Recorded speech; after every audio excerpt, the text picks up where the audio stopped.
আসসালামু আলাইকুম। আমরা এই মুহূর্তে আছি টাঙ্গাইলের সুনামধন্য মধুপুরের ঐতিহ্যবাহী হাট গারোবাজার হাট। আপনারা আমার পেছনে দেখতে পাচ্ছেন আজকের ঈদুল আজহাকে উপলক্ষ করে কিন্তু আজকের হাট কিন্তু জমজমাট হয়ে উঠে পড়েছে। তো চলুন আজকে আপনাদের সম্পূর্ণ বাজারের ভিডিও দেখাবো। বাজারে ভিডিও করার সময় ধরা পড়ে এক দুর্ঘটনা, যার উপর এই দুর্ঘটনাটি ঘটে তিনি অন্যদিকে তাকিয়ে আরও একটি গরু ক্রয় বিক্রয় করছিলেন। তখন রাস্তা দিয়ে গরু নেওয়ার সময় ঘটে এই দুর্ঘটনা।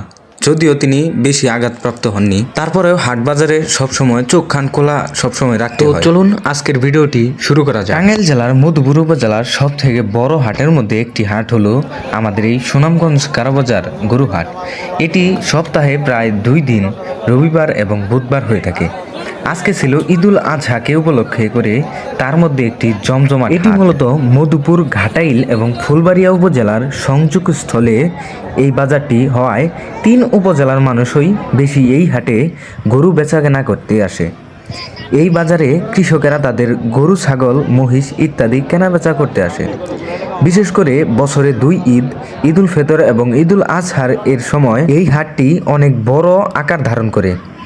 এই হাটের ছোট বড় মাঝারি সব ধরনের ষাঁড়, বকন, গাভী ইত্যাদি এই বাজারে আশেপাশের বিভিন্ন এলাকা থেকে পাইকার তাদের গরু ক্রয় বিক্রয় করতে নিয়ে আসে। এই বাজারের বড় গরুর মধ্যে এটিও একটি বড় গরু। বিক্রয় শেষে এটি নিয়ে যাওয়া হচ্ছে তাদের বাড়িতে।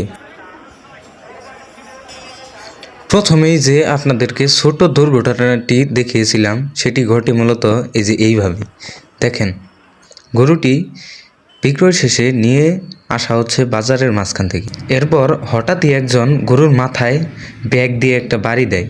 বাড়ি দেওয়াতে সে প্রচণ্ড রেগে পেছন দিক থেকে মাথা দিয়ে আঘাত করার জন্য চেষ্টা করে। 2 জনে ঠিকভাবে ধরায় বেশি কিছু হয়নি।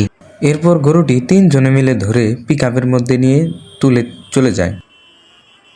যদি আপনাদেরকে উপর থেকে সম্পূর্ণ বাজার ঘুরিয়ে ঘুরিয়ে দেখাই তাহলে আপনারা দেখতে পারবেন ঠিক এইভাবে বাজারটি বেশ জমজমাট হয়ে উঠে পড়েছিল। কোথাও কোনো জায়গা ছিল না পা রাখার। যদিও ওই দিন বৃষ্টি হয়, অনেক গরু আগেই চলে যায়। আপনাদের প্রশ্ন আসতে পারে এটা কোথা থেকে করা হয়েছে। এই ভিডিওটি করা হয়েছে মূলত মদিনাতুল উলুম মাদ্রাসার ছাদ থেকে। যদিও ভিডিওটি গতকাল রবিবারের ছিল, সম্পূর্ণ ভয়েস না দেওয়ার জন্য আজকে ছাড়তে হয়েছে। এর জন্য আমি দুঃখিত। তো আজকে এই পর্যন্তই। তো এতক্ষণ পর্যন্ত ভিডিওটি দেখার জন্য অসংখ্য ধন্যবাদ। তো যারা শেখ শাহেদ 22 ইউটিউব চ্যানেল থেকে দেখছেন তারা সাবস্ক্রাইব না করে থাকলে এখনই সাবস্ক্রাইব করেন, এবং আমার ফেসবুক আইডি থেকে দেখলে অবশ্যই লাইক, কমেন্ট এবং শেয়ার করে পাশে থাকবেন। তো পরবর্তী নতুন কোনো ভিডিও পাওয়ার আগ পর্যন্ত সকলেই ভালো থাকুন, সুস্থ থাকুন। আল্লাহ হাফেজ।